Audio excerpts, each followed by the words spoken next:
रामकिशन मूळचा काकाना येथील रहिवासी होता. रामकिशनवर चोरी आणि नशेच्या आरोपाखाली गुन्हे दाखल आहेत. रामकिशनने सर्वात आधी खानपूरमध्ये म्हैस चोरली होती. त्यानंतर त्याला चोरीची सवय लागली. तुरुंगातून बाहेर आल्यानंतर तो अधिक आक्रमक झाला होता. तो गुन्हेगार होता, त्यापेक्षा भयानक म्हणजे तो नशेबाज होता. गांजासह अंमली पदार्थांचे सेवन केल्यानंतर त्याची वासना भडकत होती. तो वेश्यागमन करत असे. चोऱ्यामाऱ्या करून नशेबाजी आणि वासनेच्या दलदलीत लोळणाऱ्या रामकिशनची नजर सरितावर पडली. सरिता चारचौघीत उठून दिसणारी होती. मुळातच सुंदर रूप लाभलेली सरिता वयात येऊ लागली तशी तिच्यावर फिदा होणाऱ्यांची संख्या वाढू लागली. जवानीचा खुमार चढू लागला तशी तिच्या मित्रांची संख्या वाढत गेली. मेकअप, मॉडर्न पोशाख आणि बिनधास्त वागण्याचे तिच्यावर अनेक जण जीव ओवाळून टाकू लागले होते.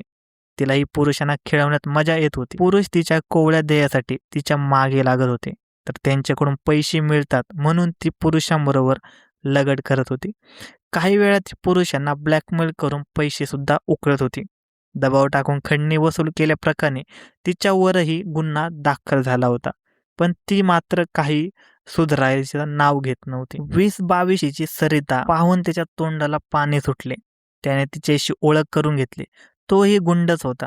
तिच्यावरही गुन्हा दाखल होता. त्याची सोबत मिळाली तर तिला एक प्रकारचे सुरक्षा कवचच मिळणार होते असे तिला वाटले. तिने ही ओळख वाढवली. त्याला तेच हवे होते. मग दोघांनी लग्न करण्याचे ठरवले. त्याप्रमाणे लग्नही केले.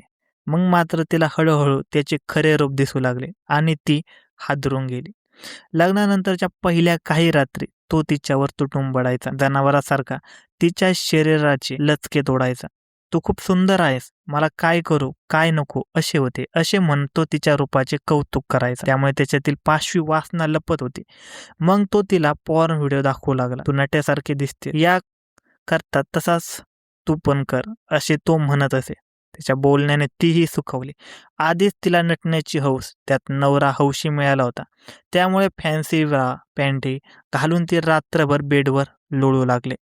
अश्लील व्हिडिओ पाहून रोज नवनव्या प्रकारचे कामक्रीडा करून सुरू झाले. सुरुवातीला तिलाही भरभरून सुख मिळत होते, पण त्याची भूक मोठी होती.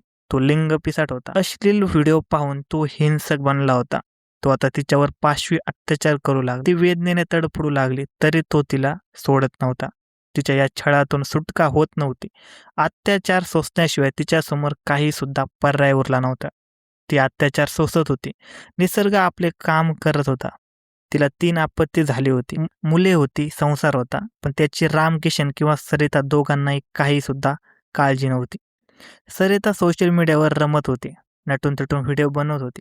तिचे चाहते वाढत होते. काही व्हिडिओमध्ये तिच्यासोबत रामकिशनही असे. तेव्हा ही जोडी बघून लोक चेष्टा करत, हा कोण आहे, तुला शोभत नाही अशा कमेंट करत. हे पाहून तो चिडायचा, नशा करायचा आणि रात्री तिचे लचके तोडायचा, अनैसर्गिक शरीरसंबंध करायचा. तिने नकार दिला तर कमरेच्या बेल्टने तिला चोप द्यायचा. ती वेदनेने तळमळत असताना तिच्याशी जबरदस्तीने संबंध ठेवायचा. तिच्या आक्रोशाने घर भरून जात होते, पण त्याला तिची दयामाया येत नव्हती. पतीकडूनच होणारा छळ सांगायचा तरी कोणाला म्हणून ते सारे चुपचाप सोसत होते. दिवसामागून दिवस चालले होते. रामकिशन एका गुन्ह्यात तुरुंगात गेला. काही महिने तो तुरुंगातच होता. त्याच तुरुंगात त्याची ओळख सतपालशी झाली. रामकिशनवर चोरी आणि लुटमार यासह 7 ते 8 गुन्हे दाखल आहेत, तर सतपालवरही 3-4 गुन्हे आहेत. दोघेही तुरुंगात एकत्र होते आणि तिथेही त्यांची चांगली मैत्री झाली होती. सतपाल सुमारे 2 महिन्यापूर्वीच तुरुंगातून बाहेर आला. तेव्हा त्याने रामकिशनशी संपर्क केला. रामकिशनने त्याला आपल्या घरी म्हणजे आशीर्वाद गार्डनमध्ये आपल्या खोलीत घेऊन आला. तिथे रामकिशनची पत्नी सरिताला पाहून सतपालची नियत फिरली. रामकिशन सारख्या 40च्या लुकड्या पुरुषाला सरिता सारखी तरुण देखणी बायको मिळाली हे पाहून सतपाल अस्वस्थ झाला. ती आपल्याला मिळावी असे त्याला वाटू लागले. त्याने मनाचा अंदाज लागू न देता रामकिशनला सांगितले की मला इथे जवळपास कुठेतरी खोली बघून दे. रामकिशन तयार झाला. मग दोघांनी जवळच एक खोली बघितली. आता सतपाल देखील तिथेच राहू लागला. त्या दोघांची आता रोजच गाठभेट होऊ लागली.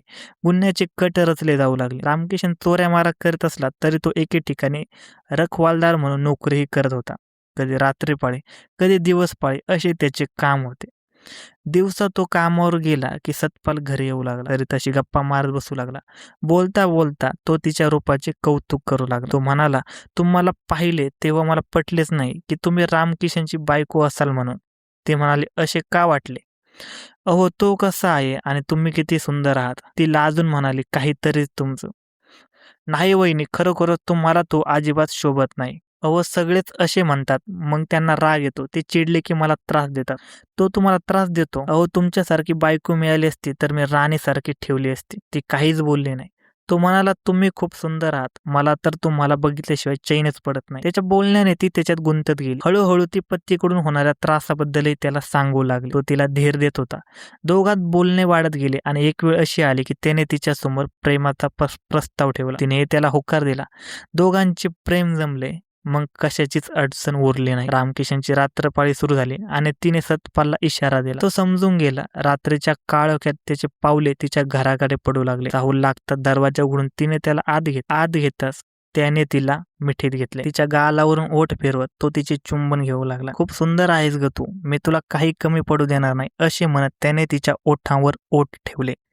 तिचे चुंबन घेत तो तिचे शरीर कुरवाळू लागला. ती सुखावली. एखाद्या जनावरासारखा शरीर कुस्करणारा, मारहाण करणारा, चावे घेणारा पिसाट नवरा तिला कधीच इतके हळूवार प्रेम देऊ शकला नव्हता. पण सतपाल तिला अगदी हळुवारपणे फुलवत होता.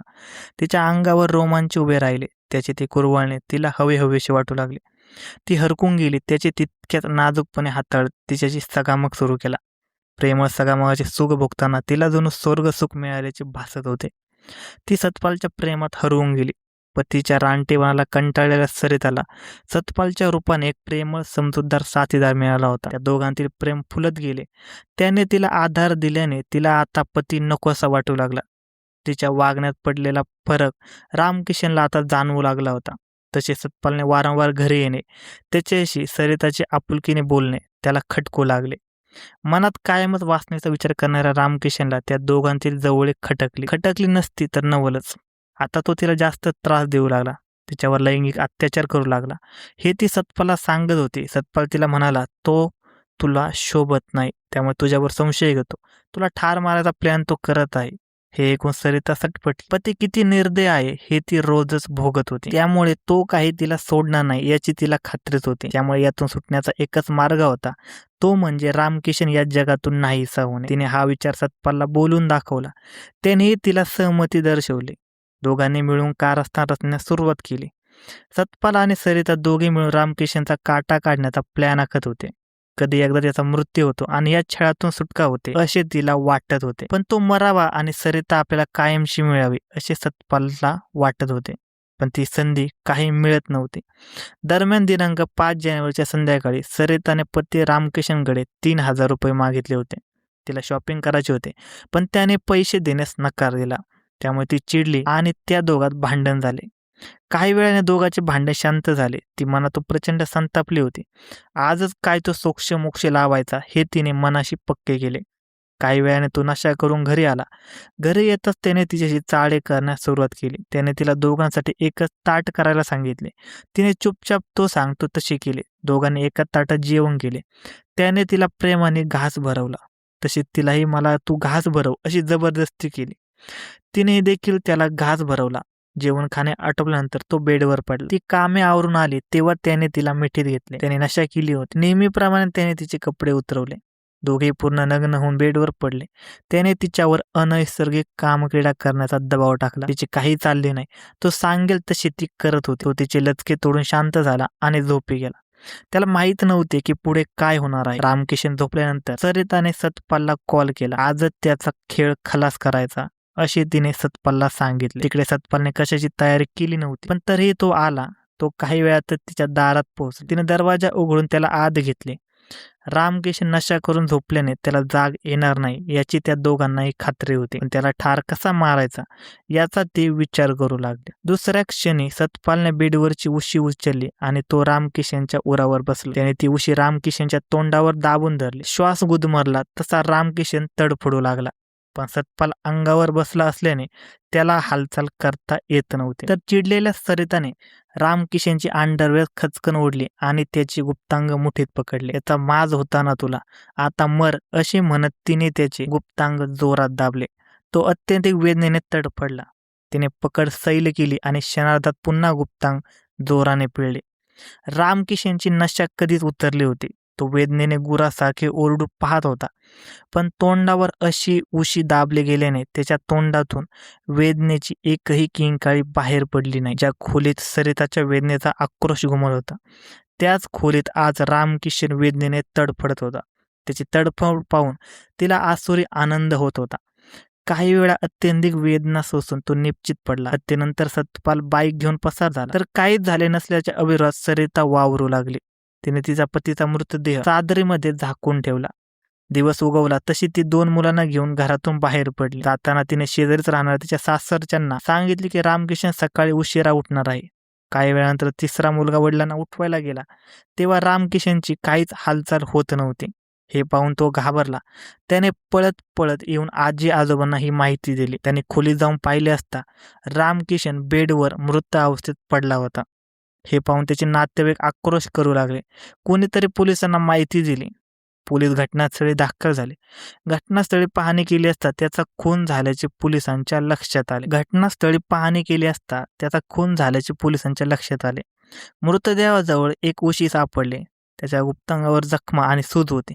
यामुळे संशय निर्माण झाला. तसेच त्याची पत्नी सकाळीच निघून गेल्याने तिच्यावर संशय बळावला. पोलीस तिचा शोध घेऊ लागले. ती काही सराईत गुन्हेगार नव्हती, त्यामुळे तिला पकडणे पोलिसांना कठीण गेले नाही. तिने सुरुवातीला आपल्या काही माहीत नसल्याचा बनाव करण्याचा प्रयत्न केला, पण पोलिसांसमोर ती फार काळ टिकाव धरू शकली नाही. अखेर तिने खून केल्याचे कबूल केले आणि तिला मदत करणाऱ्या प्रियकर सतपालचे नावही सांगितले. सरिताने पोलिसांना पतीकडून होणाऱ्या छळाच्या खुणा दाखवल्या. सरिताने सांगितले की रामकिशन अश्लील चित्रपट पाहून तशाच प्रकारे संबंध ठेवायला लावत असे आणि बेल्टने मारहाण करत असे. लैंगिक संबंध ठेवण्यापूर्वी तो अनेकदा नशा करत असे. पतीच्या वारंवार होणाऱ्या मारहाणीला कंटाळून सरिताने यापूर्वी पतीला मारण्याचा प्रयत्न केला होता, परंतु ती प्रत्येक वेळी अयशस्वी ठरली होती. दोघांच्या वयातही मोठे अंतर असल्याने सरिताला तिचा पती आवडत नव्हता, तर प्रियकराने तुम्हा दोघांची जोडी शोभत नाही असं सरिताला सांगितलं होतं. ती पोलीस कोठडीत असून तिचा प्रियकर सतपाल खून करून पसार झाला. तो अद्याप पोलिसांच्या हाती लागलेला नाही. त्याच्या शोधासाठी 2 वेगवेगळ्या टीम नियुक्त करण्यात आल्या आहेत. अधिक तपास सुरू आहे. धन्यवाद मित्रांनो. अशाच नवनवीन मराठी क्राईम स्टोरीज ऐकण्यासाठी आजच आपला यूट्यूब चॅनल क्राईम कट्टा याला सबस्क्राईब करा आणि या घटनेबद्दल तुमचे काय मत आहे हे आम्हाला कमेंट सेक्शनमध्ये नक्की कळवा.